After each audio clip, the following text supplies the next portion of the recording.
morning and welcome to the Breakfast News on Rajya Sabha TV. I'm Aishwarya Kapoor. Now, Prime Minister Modi is in New York to attend UN General Assembly. That is the big story this hour and also the one that we'll be following through the day. Also in the top international focus, we continue looking at the Europe's migrant crisis. Let us begin the bulletin with the headlines. Prime Minister arrives in New York for his 6-day US tour. Modi to address UN Sustainable Development Summit. Meeting with the Facebook CEO also slated. Obama-Modi meet on 28th of September. Prime Minister seeks Ireland support in India's bid for a permanent seat at the UN Security Council during wide-ranging talks with his Irish counterpart in Dublin. European leaders pledge €1 billion to help UN agencies support Syrian refugees in the Middle East. And ISRO releases an atlas with special images of Mars as Mangalyaan mission completes 1 year.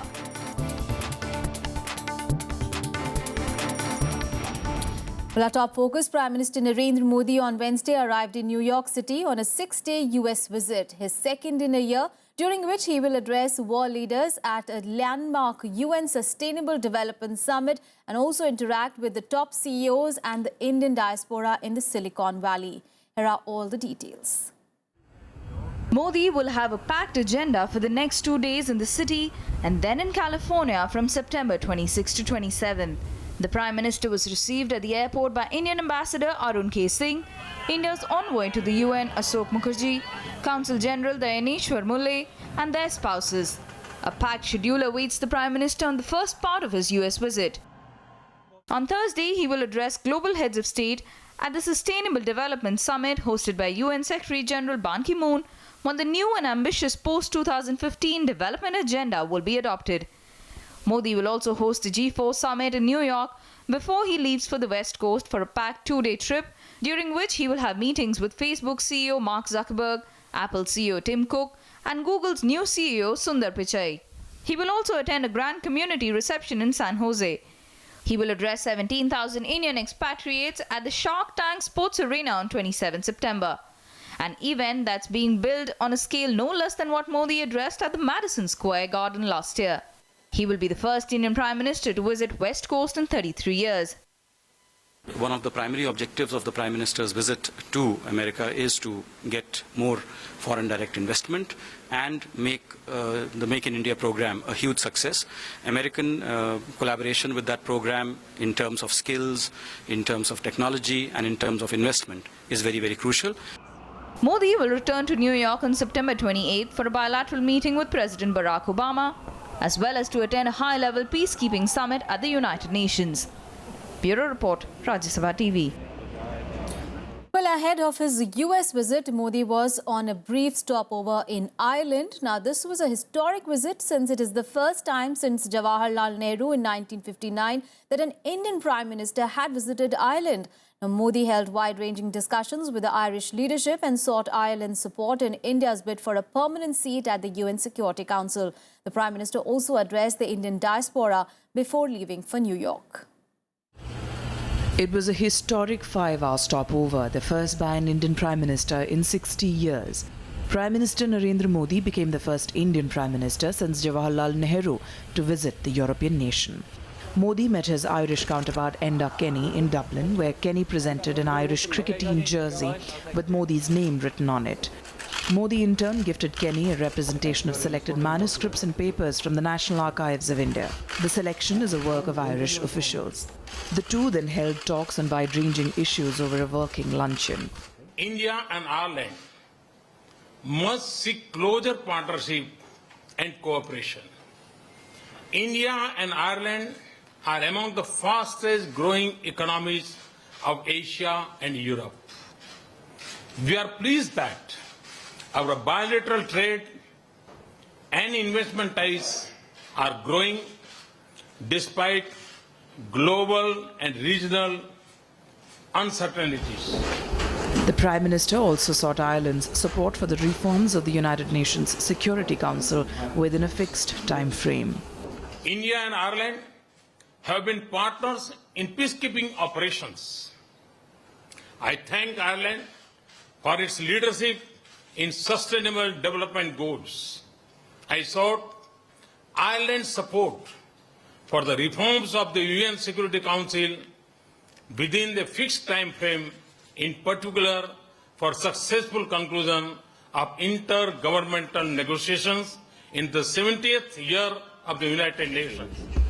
The two leaders also sought greater partnership on the economic front with special focus on technology, including information technology, biotechnology and pharmaceuticals, agriculture and clean energy. In 2013, the total trade in goods and services between the two sides was pegged at 2.48 billion euros.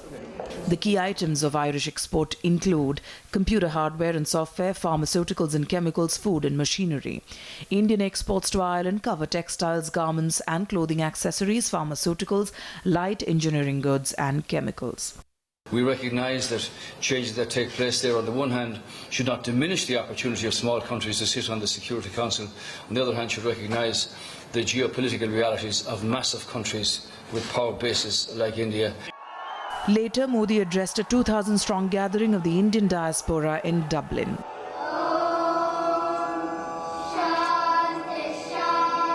Irish children welcomed Modi by reciting Sanskrit shloks. Modi took the opportunity to take a dig at critics in India. अब Irish बच्चे संस्कृत में मंत्रोच्चार कर रहे हैं, स्वागत गान गा रहे हैं और वे रटे रटाए शब्द बोल रहे थे, ऐसा मुझे नहीं लगा। किस शब्द में उनका क्या भाव था वो भी अभिव्यक्त हो रहा था। मतलब उन्होंने इस बात को इंटरनलाइज कर दिया था। उनके जो भी शिक्षक इस काम को करते होंगे, मैं उनको बधाई देता हूं। Ireland is home to around 26,000 people of Indian origin, of which 17,000 are Indian citizens. The bulk of the community is in the healthcare sector, working as doctors and nurses, with information technology and engineering among some of the other sectors. Bureau Report, Rajya Sabha TV. And back home, Vice President Mohammad Hamid Ansari delivered the first Ram Manohar Lohia lecture in Gwalior on Wednesday. The Vice President said that Dr. Lohia differed with the Congress leadership on a whole range of issues, which he mentioned a detailed monograph titled The Guilty Men of India's Partition. Now, underscoring the importance of dissent in any society, Ansari said that restrictions on it have to be reasonable and cannot be arbitrary, excessive or disproportionate. Including ours, the need to accept difference of opinion is an essential ingredient of plurality. In that sense, the right of dissent also becomes the duty of dissent, since tactics to suppress dissent tend to diminish the democratic essence. In a wider sense, the expression of dissent can and does play a role in preventing serious mistakes arising out of what has been called social cascades and group polarization, which act as deterrent on free expression of views or sharing of information. The idea that anyone who disagrees with my view must be the carrier of someone else's subversive agenda is, in some ways, deeply anti-democratic. It does away with the possibility of genuinely good faith disagreement. It denies equal respect to citizens because it absolves you of taking their ideas seriously. Once we have impinged on the source, we don't have to pay attention to the contents of the claim. This has serious consequences for dissent. And now our special segment on Bihar Assembly elections.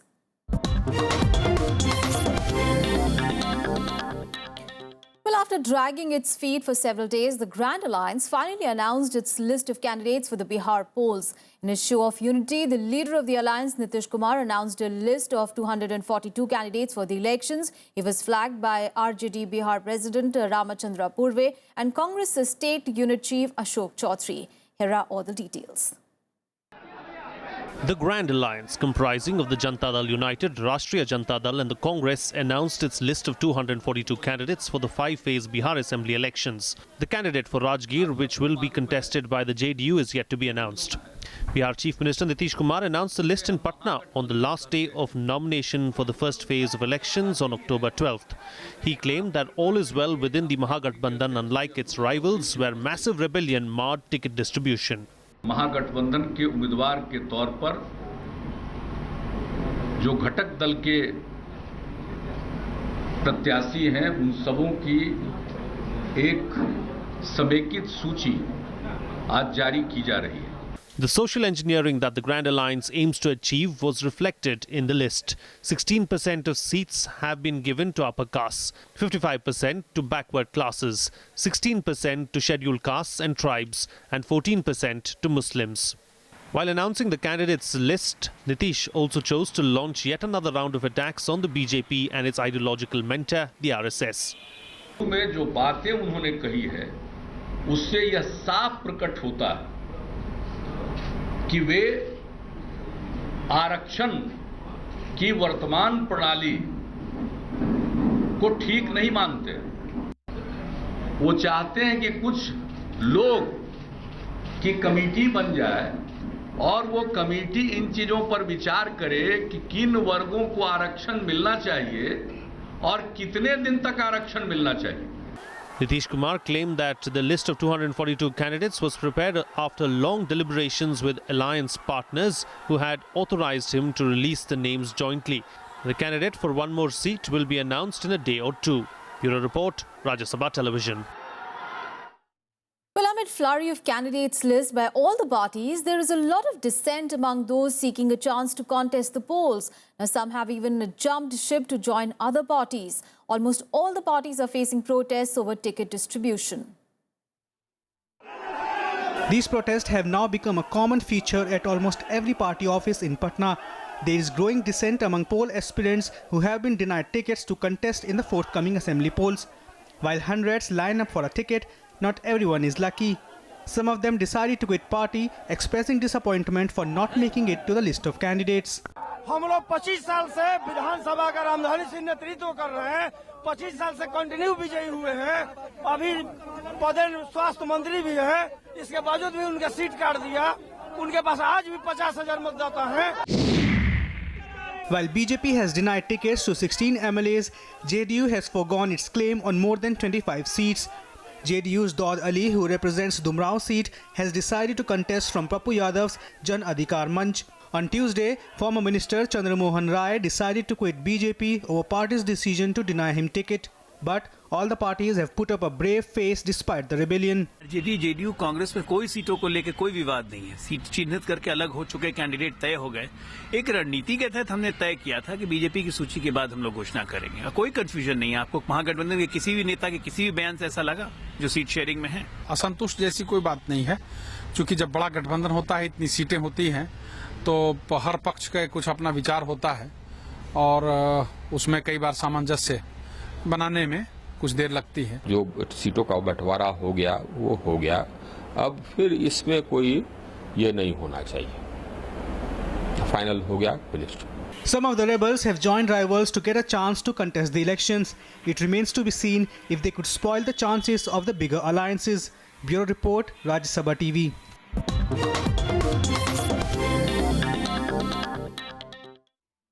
Well, you can watch a verdict 2015 for all Bihar election rated news at 10 p.m. today. Now, time to take a short break. Coming up after that, UN draft resolution on Lanka likely today. Island nation says it is confident India will back its proposal for a domestic mechanism to probe alleged war crimes. Details after a short break.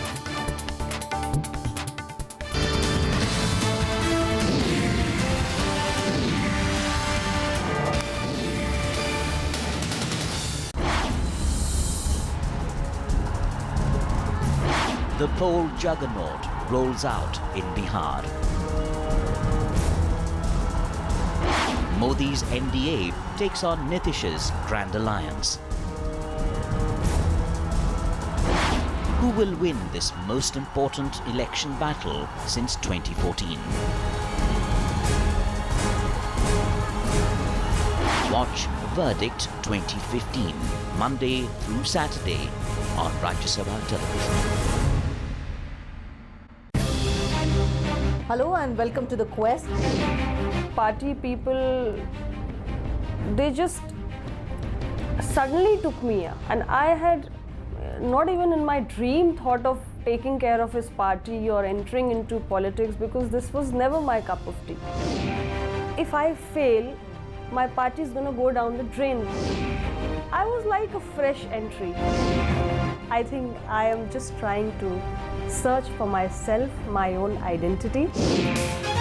Watch The Quest with Lok Sabha MP Anupriya Patel Thursday at 10 p.m. on Rajya Sabha television.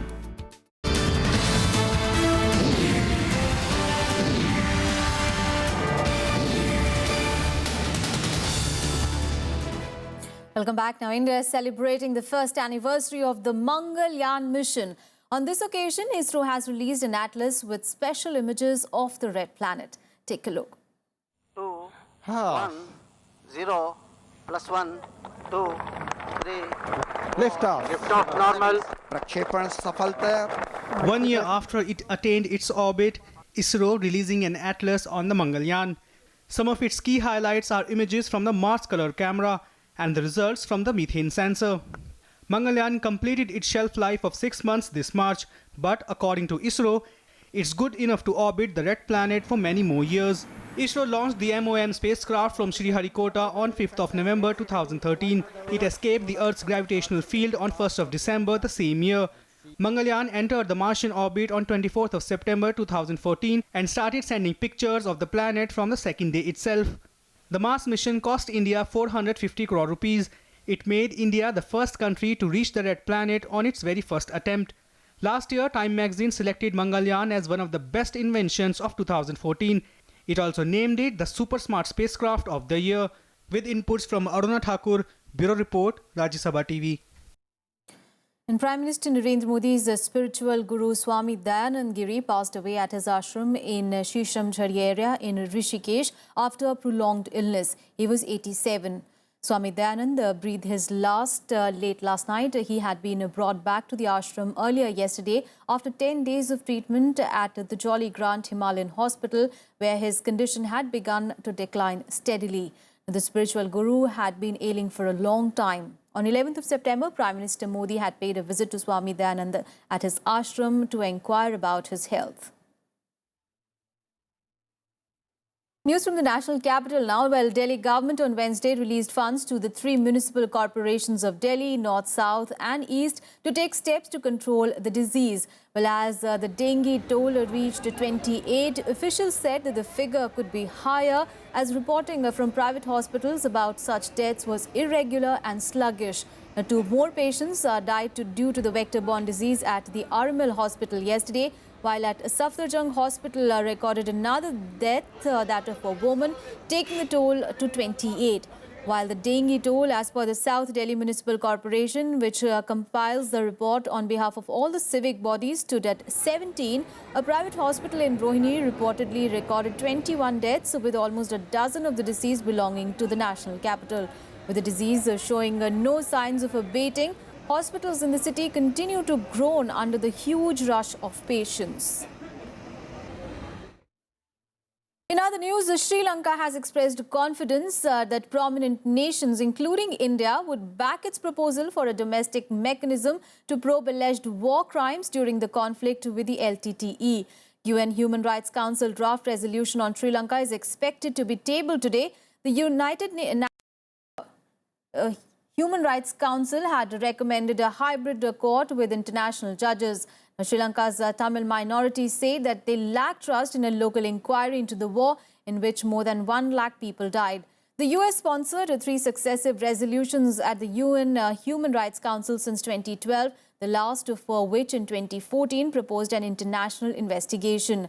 Rajapaksa, then as the president, rejected the resolution, claiming it was an attack on Sri Lanka's sovereignty.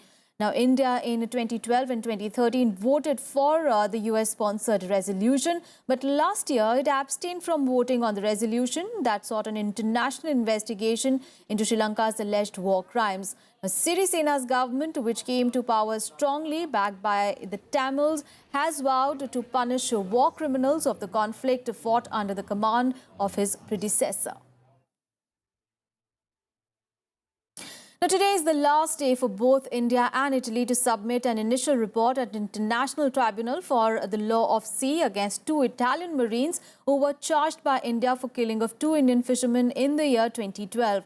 The UN tribunal based at Hamburg had asked both India and Italy on 24th of August to suspend all court proceedings involving the two Marines and also refrain from initiating new ones that might aggravate or extend the dispute. The president of the International Tribunal on Law of the Sea, Vladimir Golitsyn, asked the two countries to submit the initial report in the entire incident by 24th of September. The case has badly soured diplomatic relations between the two nations, and an unhappy Italy took the matter to the ITLOs, challenging India's jurisdiction in the case. And on to our big international focus. So, while differences over the EU quotas to take in migrants remain, EU Commission described the Brussels summit as a step forward. Now, EU has announced additional aid to Syria's neighbors who have borne the brunt of the refugee crisis. But Slovakia, one of the countries opposing the migrant quotas, has decided to legally challenge the decision. Here are all the details. European leaders vowed further action to tackle the migrant crisis at the emergency summit in Brussels on Wednesday. After having imposed mandatory quotas on unwilling members of the EU, the meeting was a chance to patch up the bitter divisions in the group. Dann müssen wir gemeinsam antworten, wie können wir unser eigenes System besser machen, den Schutz der Außengrenzen, eine faire Verteilung innerhalb der Europäischen Union. Und ich glaube, wenn wir sehr ruhig dann auch darüber sprechen, wie können wir sogenannte Registrierungszentren, die Hotspots einrichten, dann wird es uns auch gelingen, eine gemeinsame Antwort zu finden. United Europe means, first of all, sharing of responsibility, sharing of burden, sharing of capabilities, sharing of our common future. The leaders have agreed to boost aid to Syria's neighbors, Lebanon, Jordan and Turkey, where millions of Syrians have fled. The leaders also agreed to donate 1 billion euros to UN agencies. We have almost doubled the resources to tackle the refugee crisis from 4.6 billion to 9.5 billion euros. 300 million more for humanitarian aid in 2016 and more funds to stabilize our immediate neighborhood, up to 1 billion for Turkey and 700 million for the former Republic of Macedonia. We need to do more to stabilize the countries and the regions from which these people are coming. We must make sure that people in refugee camps are properly fed and looked after, not least to help them, but also to stop people wanting to make or thinking of making this very, very difficult and very dangerous journey to Europe. But the meeting was overshadowed by the differences over relocation of migrants. 4 of the Eastern European nations are strongly opposing the quotas, with Slovakia launching a legal challenge against the plan. Hungary said the integrity of the Schengen region must be respected. Rozhodli sme sa, že pôjdeme 2 cestami. Prvá cesta je, podávame žalobu. Táto žaloba bude smerovať na súd v Luxemburgu.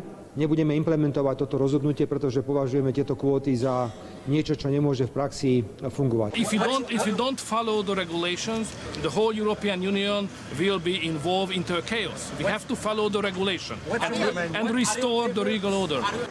The European Council advocated stronger cooperation to tackle the greatest tide of migrants yet to come. Bureau Report, Rajya Sabha TV.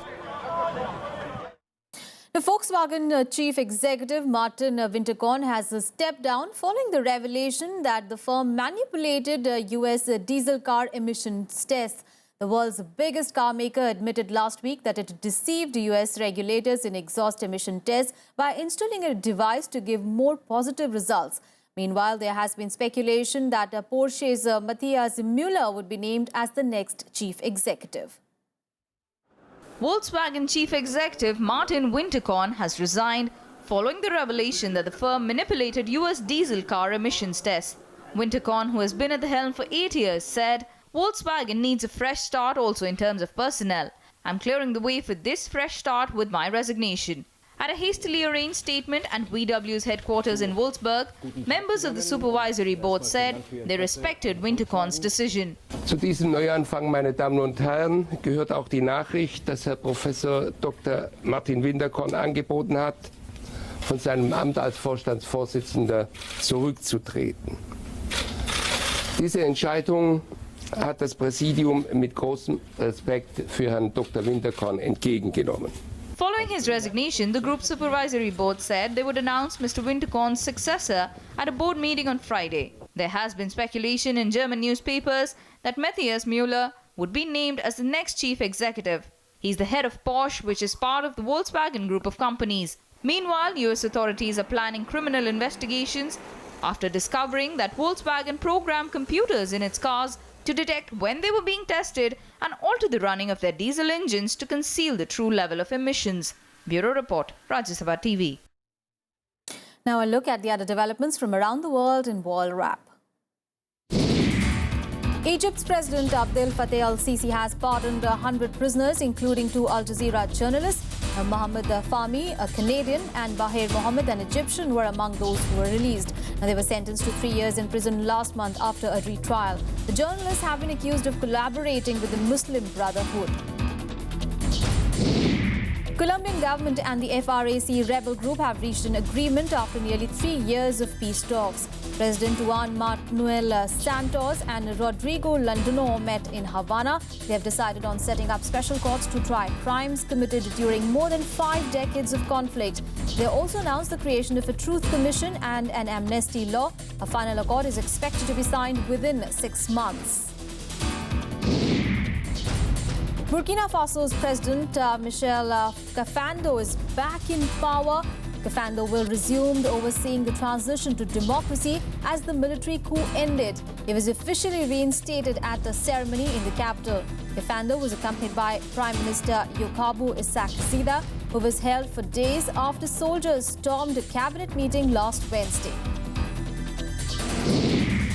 Palestinian youths and Israeli forces clashed in West Bank after the funeral of a woman shot at a checkpoint on Tuesday. The youths threw stones at the troops who fired stun grenades and tear gas. The mourners for Hadil al-Hashamoun, an 18-year-old student, called for both international protection and revenge during her funeral procession. The family accuses that she was killed in cold blood by the forces. Let's get you all the sports news now in Sports Beat.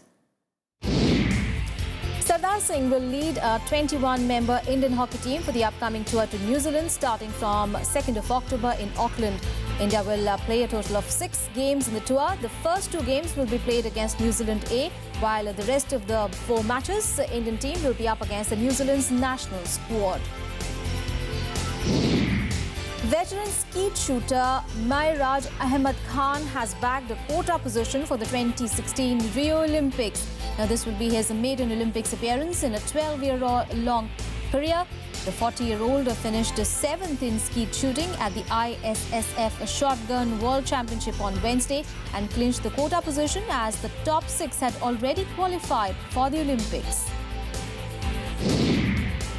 Liverpool defeated a 3rd division side Carlisle United 3-2 on penalties after the match was tied 1-1 at the end of extra time in the 3rd round of the Capital One Cup. Danny Ings put Liverpool ahead with a header before Derek Ascamo equalised. The match remained level after extra time, following which Liverpool penalty shootout.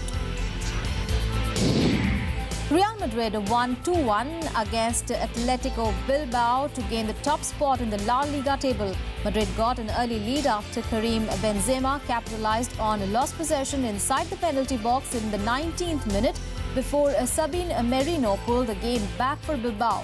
Now Benzema nipped one past the goalkeeper to win the game for Madrid.